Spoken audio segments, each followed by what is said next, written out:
Өглөөний мэнд хүргэе. За өдрөөр хэрэгжүүлэх сургамжууд намаас өглөө бүр суралцаж байгаа та бүхэндээ баярлалаа. За өнөөдөр 9 сарын 23-ны өдөр. Тэгэхээр өнөөдөр энэ номон дээр маань ямар хэсэг гарч байгааг бүгдээрээ хамт судалцгаая. За өнөөдрийн ишлэлээр Эхлэл номын 49-р бүлгийн 6 дээр гардаг сэтгэл зүрх минь тэдний чуулалд бүү оролцог гэсэн ишлэлийг тайлбарласан байна. За Яков хөвгүүдээ ерөөхдөө энэ үгийг хэлсэн. Тэрээр Симон Лев нарын шихмийн ирчүүдэд үйлдсэн харгислыг бодохдоо сэтгэл зүрх минь тэдний нууцд бүү оролцог гэж хэлсэн. Би энэ үгийг зээлдэж аваад илүү өргөн утгаар ашиглах гэсэн юм. Хизээж мэдэхгүй өнгөрснөн дээр нүгэлтэй холбоотой нууцуд гэж байдаг. Уруудатлаг хамгийн сайхан дүр төрхтөө ороод нууцуудыг минь мэдхээс нааш чи хизээж аз жаргалыг олохгүй гэж худаламалдаг. Тэрээр сэтгэлийг гжигдэж, мах бодийн дур хүслийг өдөөж, сэтгэл хөдлөлийг ихсгэж, юм үзээгүй үл мэдгчийг урхиндаа оруулдаг. Олон хүн тэр дундаа сайн муу юм баг үтсэн хүмүүс энэхүү урхинд орохдоо амархан. Тэд жинхэнэ таашаалыг мдээгүй өнгөрчээ гэж боддог. Бусдын эдэлдэг сайхнаас би л ганцаараа хосорчээ. Энэ ертөнцийн амтыг амсахгүй юм бол сэтгэл минь хизээж ханахгүй юм байна гэж боддог. Гол асуудал нь нүгэл хизээж ганцаараа ирдэггүй юм. Нүглийн дагуулууд үр дагавар аюул гэж бий.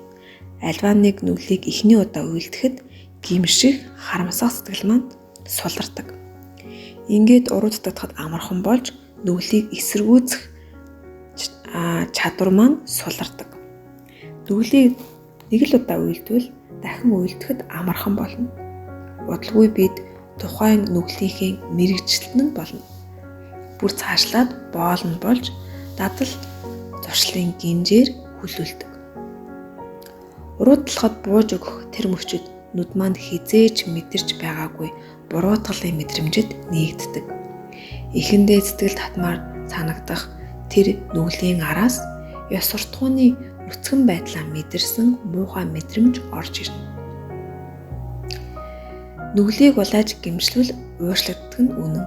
Гэсэн ч нүгэл хилэнцэд хамтарч байсан хүнтэйгээ уулзахаар ичих мэдрэмж өөрийн ирэхгүй төрдөг. Ийм мэдрэмж бүх амьдралын турш салахгүй. Мунхаглал үйлдсэн газартаа дахиж очихоор муухай дурсамж минь байнга орж ирдэг. Хамгийн ариун мөчүүдэд манч хуучны муухай дурсамжууд өөрөө л тархинд ороод ирнэ. Эдгээр нүглийг бурхан уучлалт нь гайхалтай. Гэсэн ч тэр газрын нууцуд руу оръё гэж анханасаа бодохгүй байсан дээр сэтгэлийг чинь гжигдэх тэр нууцуудыг нээн үзэх юм бол хар дарсан зүү дугтна.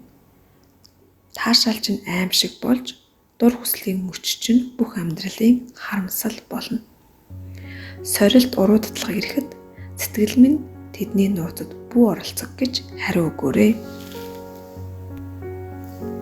За өнөөдрийн хэсэг дээр маш чухал, маш тухацтай бодох, анхаарах ёстой юм хэсэг гарсан байна. Тэгээд хэдийгээр гим нүгэлд унахад юм уу, гим нүгэлд уруу татагдаад түүнийг үйлдэхэд дараад нь эзэн бурхан гэдэг гимших юм бол ингээ уучилдагч гэсэн саяны гарсан шиг тэр нүглийн үр дагавар аюул бидний амьдралд бол байна. Тэгээд үр жимсээ, гашуун үр жимсээ амсна гэж ярьдаг тийм. Тэгэхээр тийм зүйл анханасаа болохгүй тулд анх яг тэр нөгөө бодоол, уруу татлага тэр зүйл бидний тарих руу, оюун бодол руу орж ирэх үед яг тэр бүх бодлоо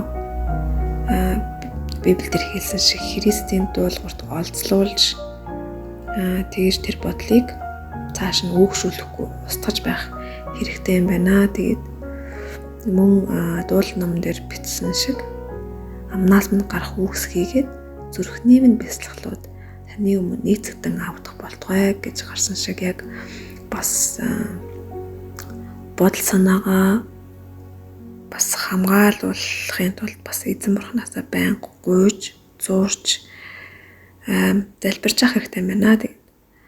За ингээд өнөөдрийн хэсгийг сонсон та бүхэнд баярлалаа.